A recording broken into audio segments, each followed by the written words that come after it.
Muy buenos días para todos. Estamos dando inicio al comité GSC correspondiente al 10 de abril de 2019. Calendario económico de la jornada.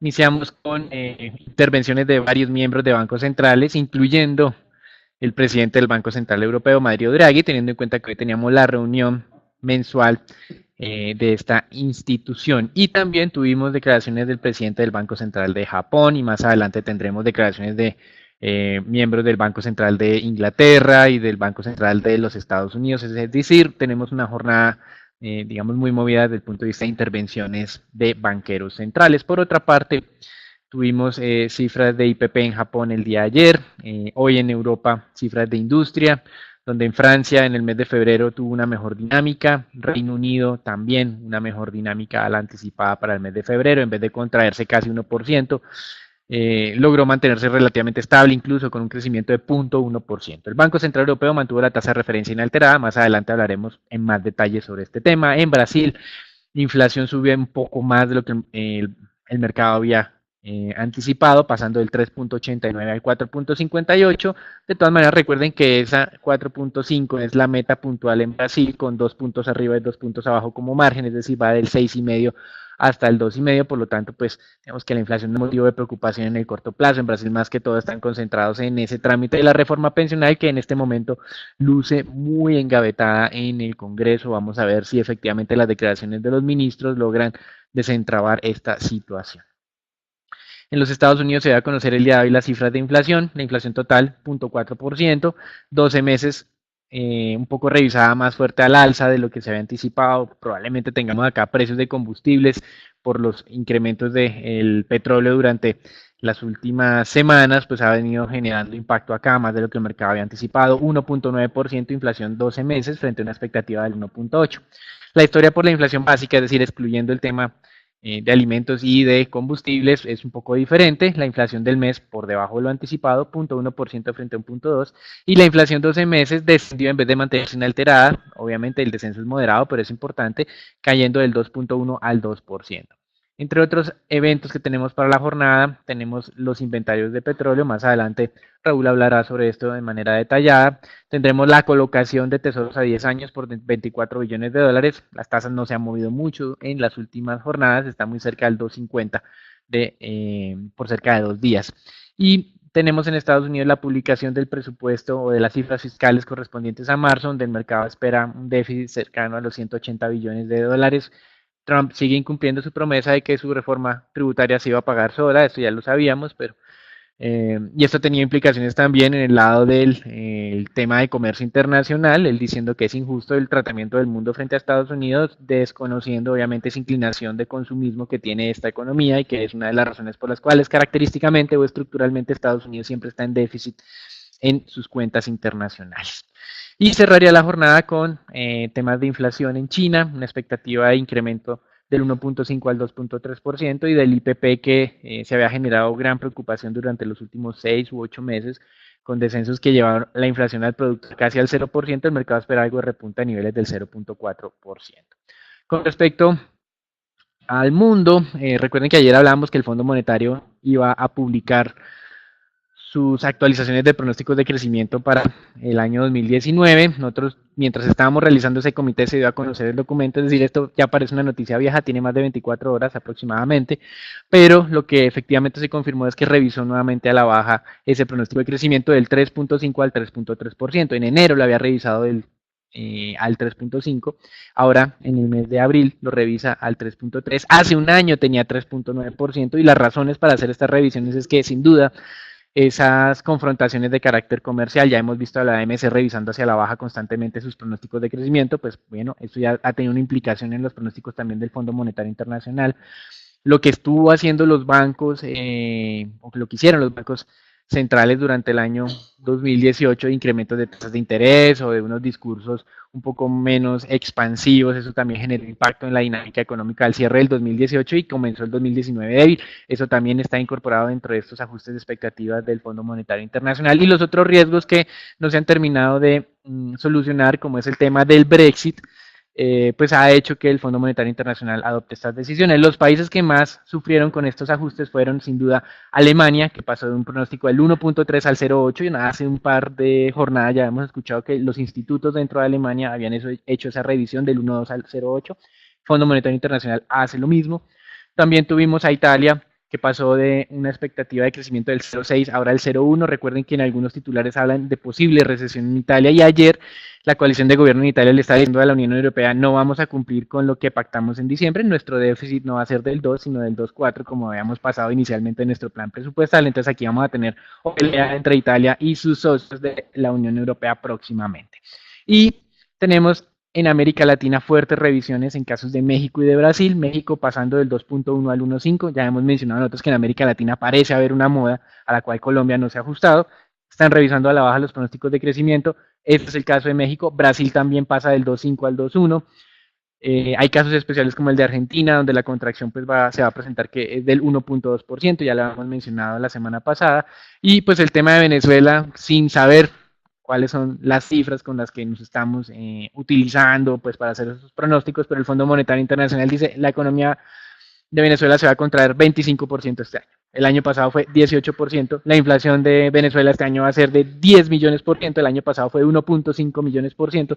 Es decir, estas cifras de Venezuela obviamente son simplemente un llamado de atención de la descomposición económica que atraviesa este país y lo difícil que pues podría ser reencauzar el tema en esta economía. Para el caso colombiano, el Fondo Monetario Internacional no nos hizo revisión a la baja de su pronóstico, la tiene en el 3.5%, lo cual pues es un tema favorable, optimista, incluso por encima de lo que nosotros creemos, que es del 3.3, pero los analistas en general están muy cerca de estos niveles, muy pocos como Standard & Poor's, más adelante podemos hablar algo de eso.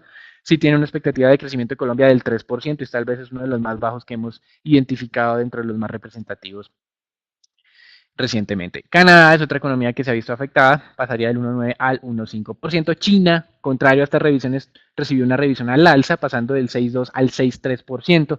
De alguna manera esto me explica esa buena dinámica de las materias primas, teniendo en cuenta pues, que China es uno de los principales demandantes en varios de estos productos. Con respecto a lo que espera el Fondo Monetario para este año 2019, si bien es cierto el arranque es muy débil, espera que en la segunda parte del año haya mejora, teniendo en cuenta el cambio de discurso de los bancos centrales. Nosotros ya lo hemos visto y lo hemos resaltado desde el comienzo de este año. La Fed cambió su discurso, el Banco Central Europeo, más adelante hablamos específicamente de lo que pasó hoy, también está cambiando su discurso.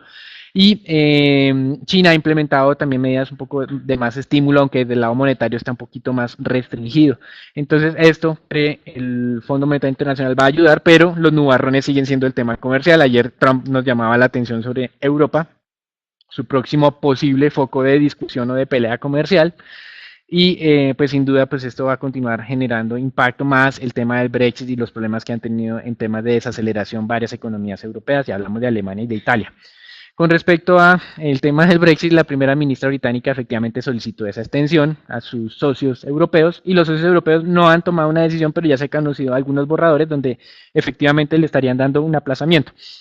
Theresa May buscaba estratégicamente un aplazamiento corto para no molestar a sus socios o a sus compañeros del Partido Conservador pro Brexit. Pero la Unión Europea no quiere que en 6 semanas nuevamente se estén reuniendo para hacer otro aplazamiento. Entonces lo que se está mencionando en este momento es que muy probablemente ese aplazamiento sea hasta diciembre o marzo, con la posibilidad de que se anticipe si el Reino Unido ya encontró la clave para llegar a algún tipo de acuerdo internamente, un acuerdo de índole político. Mientras tanto, el Parlamento del Reino Unido, bueno, el Parlamento de Inglaterra, británico más bien, llegó a una nueva votación para ver si hay Brexit sin acuerdo o con acuerdo, y obviamente el Brexit con acuerdo ganó con 420 votos frente a 110 que querían el Brexit sin acuerdo. Y la extensión que habilitó el Parlamento británico es hasta el 30 de junio, muy probablemente por otro lado reciba una extensión más amplia. Esto va a generar pues discusión, pero pues digamos que ya el 12 de abril parece que no va a ser una fecha límite como lo habíamos mencionado nosotros la semana pasada, así que olvidémonos que va a haber una declaratoria fuerte este viernes. Los mercados, como hemos mencionado, muy tranquilos, todavía no creen que se venga el Brexit sin acuerdo.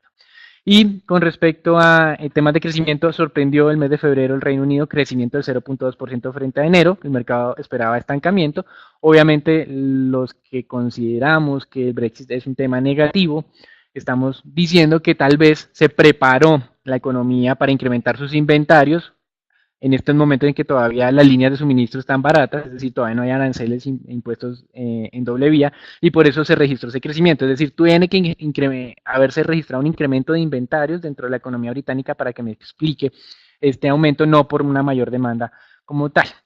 Eh, y en los mercados accionarios hoy, pues ayer tuvimos una jornada negativa con estas nuevas declaraciones del presidente Trump.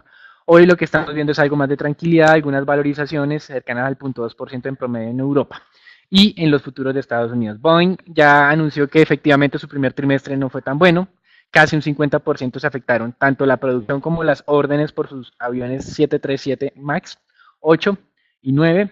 Y Uber, una compañía que estaría el día de mañana enviando ya la documentación oficial para registrarse en el mercado de valores estadounidense y hacer su debut, su IPO, el próximo 29 de abril por cerca de 10 billones de dólares. Eso es todo por ahora, los dejamos con Raúl.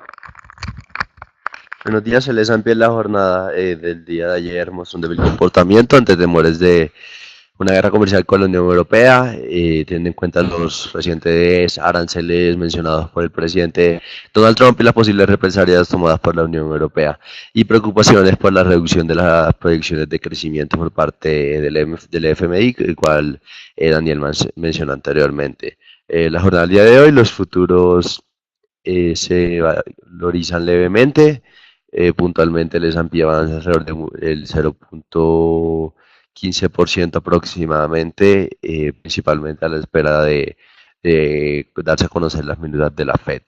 En cuanto al comportamiento del dólar en la jornada del día de hoy, el dólar se debilita por tercera jornada seguida, a pesar de la disminución de proyecciones de crecimiento por parte del FMI, de un crecimiento mundial que el cual pasó del 3.5% al 3.3%. Recientemente el euro se iba fortaleciendo, pero posterior al discurso de Draghi se devolvió y como tal se está valorizando en las últimas horas. Además, el Banco Central Europeo mantuvo inalterada los tipos de interés en línea con lo estimado por el mercado. Por otra parte, la libra esterlina se valoriza, principalmente luego que la producción manufacturera fue altamente superior al estimado por el mercado, fue del 0.9% contra un 0.2% estimado por el mercado, mostrando que la desaceleración del Reino Unido es más lenta que lo estimado inicialmente,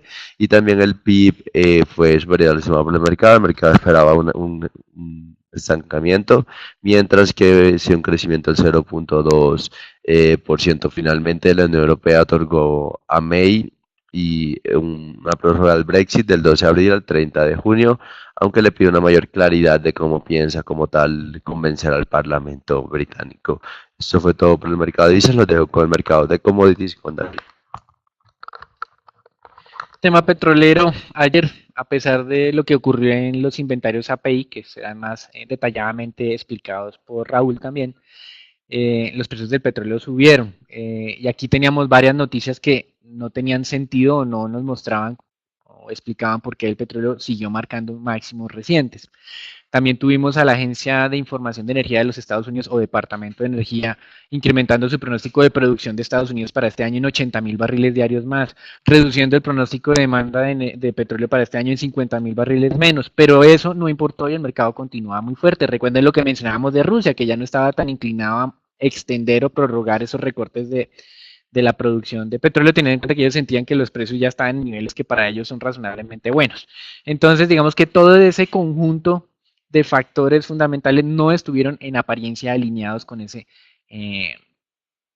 incremento o ese fortalecimiento adicional del precio del petróleo. Por otro lado, tuvimos anuncios de Venezuela en que ya le informó a la OPEP que efectivamente su producción había caído en cerca de 500.000 barriles día durante el mes de marzo por las sanciones de Estados Unidos y por sus problemas de suministro eléctrico. De hecho, hoy Venezuela amanece nuevamente con problemas de suministro eléctrico, diferentes, incluso más fuertes de lo que había prometido sería el racionamiento, la administración de carga, que creo que fue el nombre que le dio la administración o el régimen Maduro a estos problemas en su sector o en sus suministros de energía. Entonces, digamos que se confirman todos esos temas, creemos nosotros más bien que esto puede ser un tema coyuntural, que lo de Venezuela le ayudó sin duda al sobrecumplimiento de la meta de recortes de suministros de la OPEP y que esto balanceó más rápido al mercado, que no era tan cierto lo que mencionaban algunos analistas de que Arabia Saudita podría salir a compensar rápidamente lo de Venezuela, pues sí lo puede hacer, pero no lo hizo durante el mes de marzo porque todavía está en su discurso de recortes de producción. Ahora probablemente la reunión de mayo cambie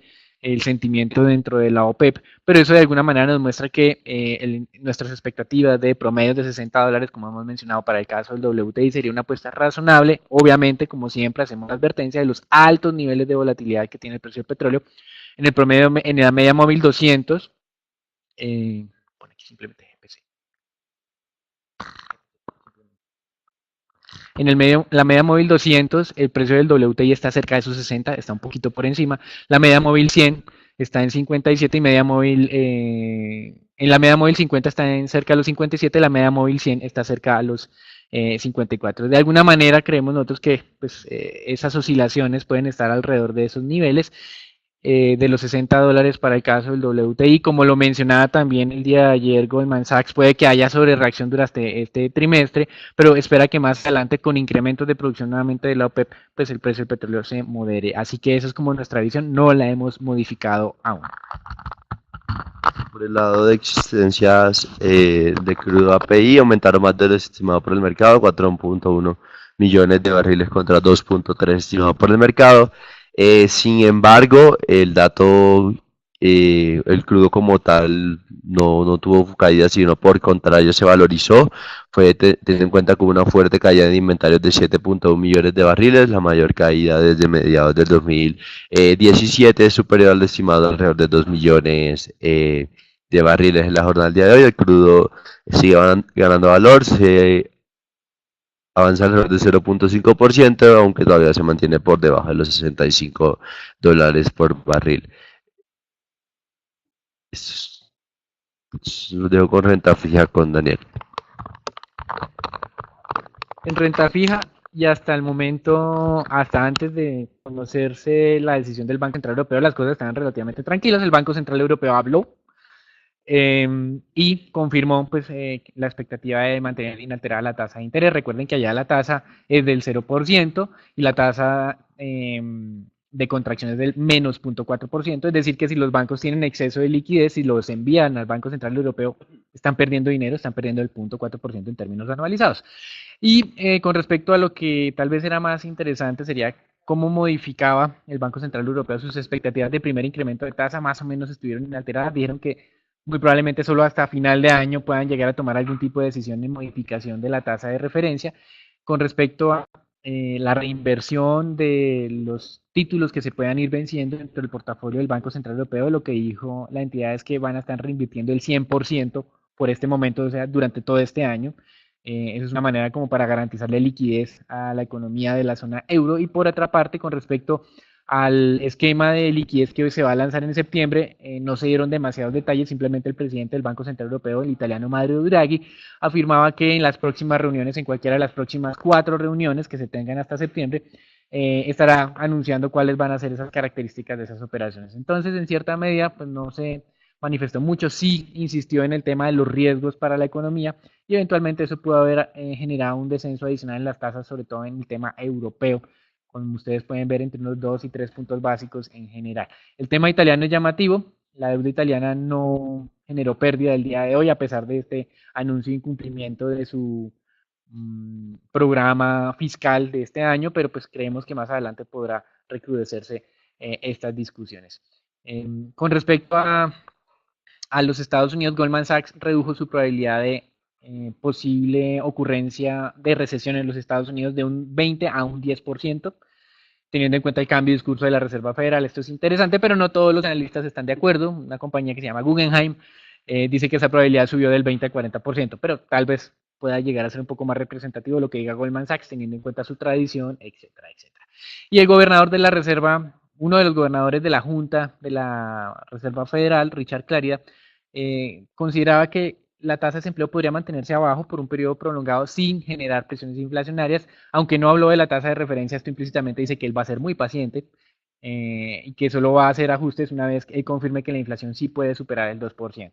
Como mencionábamos el día de hoy, teníamos datos de inflación de Estados Unidos que pues en la inflación básica había moderación, entonces que de alguna manera pues eso generaba tranquilidad. Y el día de ayer se confirmó que Aramco recibió muchas demandas por sus, o más bien mucho interés por su colocación de bonos, 100 billones de dólares, y las tasas de corte estuvieron para títulos a 3 años, 55 puntos básicos por encima de la de los tesoros, a tasas a 5 años estuvieron 75 básicos por encima, a 10 años 105 básicos por encima, 20 años 140 básicos y 30 años 155 básicos por encima, lo cual pues para algunos es un poco exagerado, pues no tenía lógica que estuvieran por debajo de las tasas de los bonos soberanos saudíes, y entonces que aquí podría haber algún tipo de arbitraje entre una y otro papel. Hasta aquí el reporte internacional. Recuerden, hoy continuamos con este tema del Brexit. No creemos que se defina entonces el 12 de abril. Nos van a extender el plazo por hasta un año seguramente para los europeos, con la cláusula de que si el Reino Unido se pone de acuerdo antes, pues entonces que se salen antes de la Unión Europea con el acuerdo que se esté firmando. Y con respecto a los mercados accionarios, hoy leve rebote. Ayer fue una caída un poquito fuerte, no lo sentimos en Colombia, pero sí en los mercados internacionales. Y en temas de dólar, hoy una dinámica relativamente mixta en términos generales. Commodities siguen fuertes a pesar de algunos fundamentales, como nosotros mencionamos en el tema petrolero, que auguraría una corrección, pero el mercado todavía no lo está asimilando gracias a temas coyunturales como es el desastre de producción en Venezuela. Eso es todo por ahora. Los dejamos con Edwin y con Raúl para el reporte Colombia. Buenos días, como lo mencionaba Daniel anteriormente, el Fondo Monetario Internacional publicó sus perspectivas de la economía mundial. Con respecto a Colombia, pues mantuvo su estimación de crecimiento en 3.5% para 2019 y 3.6% para 2020. Así, Colombia sería el tercer país junto con Paraguay con el mejor desempeño en la región, por debajo de Bolivia y Perú. Con respecto a inflación, la institución espera un incremento en los precios de 3.4% para el cierre de 2019 y de 3.2% para el cierre de 2020. Por otro lado, en cuenta corriente, ellos esperan que haya un déficit en cuenta corriente de 3.9% para 2019 y de 3.8% para 2020. Y finalmente, para la tasa de desempleo, ellos esperan que esta caiga a niveles del 9.7% para el 2019 y del 9.5% para el 2020. Por otro lado, el gobierno puso en marcha un programa de incentivo gubernamental para la equidad cafetera para este año, en donde pues, se trata de apoyar al sector cafetero que está pasando por dificultades dado el precio internacional del café. Este programa contaría con un monto de 155.500 millones de pesos y la idea es que se entreguen 30.000 pesos por carga de café pergamino seco, siempre y cuando el precio interno del café publicado por la Federación Nacional de Cafeteros esté por debajo de los 715.000 pesos por carga de 125 kilogramos.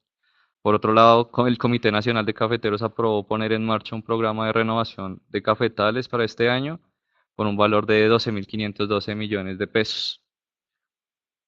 Finalmente, de acuerdo con Cotelco, la ocupación hotelera del país se mantuvo estable durante febrero de este año en alrededor del 57.86%, 2 puntos básicos por debajo de lo que fue la cifra en el mes de febrero del año pasado. Las ciudades con mayor ocupación hotelera fueron Cartagena con 76.38% y una variación positiva de 2.68%, y en segundo lugar Bogotá. Por otro lado, los ingresos reales del sector hotelero fue de 1.2%. Eso fue todo por las noticias de Colombia. Pasamos con acciones locales con Raúl.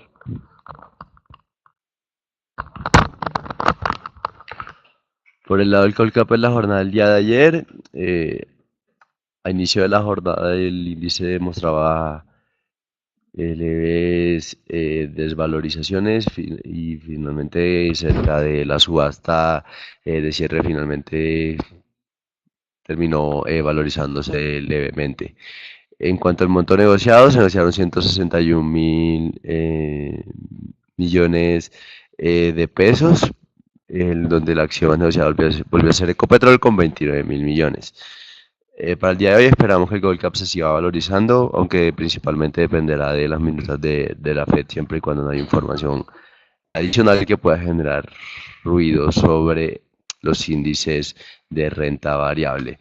Por el lado de PF Aval, La acción volvió a precios por encima de precio de emisión, tuvo una importante valorización del 2.7%, mostrando como tal ya casi una recuperación completa de todos esos ruidos generados por Ruta del Sol 2, principalmente destacar que se puede ver un buen año para los años para los bancos en el 2019, principalmente favorecido por un tema de disminución de la cartera, una mejor dinámica de la cartera comercial, una disminución de las provisiones y como tal se puede ver que los bancos pueden tener un mejor comportamiento ya que se ha visto un comportamiento sobresaliente alrededor de como tal de todo el sector. Por otra parte también los resultados de Aval se vieron favorecidos por el buen momento que ha tenido Corfi Colombiana para el último corte de resultados para el 2019, teniendo en cuenta mayor parte de ingresos por la parte de gas natural y mayores ingresos reconocidos por las vías 4G. Y por el lado de vivienda también podemos ver que la jornada del día de ayer registró un nuevo máximo histórico, principalmente favorecido por la buena dinámica, una mejor dinámica de la cartera comercial y cabe destacar que ese era el principal dolor de cabeza de los bancos. Hay que esperar que posiblemente el mercado esté descontando los reportes, el reporte mensual de la Super, donde esperamos que se observe una importante mejora tanto en la cartera comercial como en el tema de provisiones. Como tal, eso impulsaría importantemente la utilidad de la mayor parte de las entidades financieras. Eso fue todo por el mercado accionario. Dejamos con dólar con Edwin.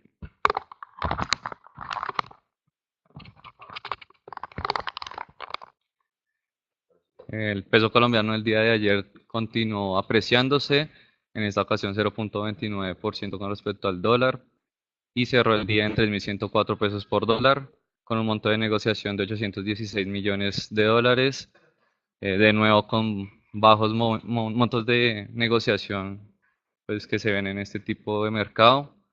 Este comportamiento se dio principalmente por un debilitamiento en la divisa norteamericana y técnicamente seguimos observando una tendencia bajista que pareciera que está buscando los niveles de los 3.067, que es una resistencia que ha venido eh, como confirmando en 3 jornadas en lo que va del año. Con respecto a renta fija local, los test en pesos continuaron valorizándose, en particular los test a 2024 cerraron el día en 5.7%, 3 básicos por debajo de lo que cerró en la jornada anterior, mientras que los test a 10 años cerraron en 6.32%, 4 básicos por debajo de lo que cerró en la jornada anterior. La curva como tal se valorizó alrededor de 2 básicos, mientras que la de VR se desvalorizó 0.05 básicos, manteniéndose prácticamente flat con respecto a la jornada anterior. Este comportamiento en TES en pesos pues se vio siguiendo el comportamiento que tuvo los tesoros el día de ayer, que también se valorizaron alrededor de 2 básicos. En cuanto a deuda corporativa, se pagaron alrededor de 9.000 millones a través de bolsa y 1 billón por OTC. Volvieron como los montos de negociación normales en este tipo de mercado. Y lo más transado continúa siendo tasa fija con vencimientos a 2019, 2021. En cuanto a tasas, uno se puede encontrar tasas con cupón fijo a un año al 5.3% y a 2 años al 5.68%, mientras que en IPC se encuentran márgenes al 2.22% a un año y 2.45% a 2 años. Por otro lado, Fitch afirmó la calificación de Semargos, de la deuda de Semargos en AA más para la deuda de largo plazo y F1 más para la deuda de corto plazo.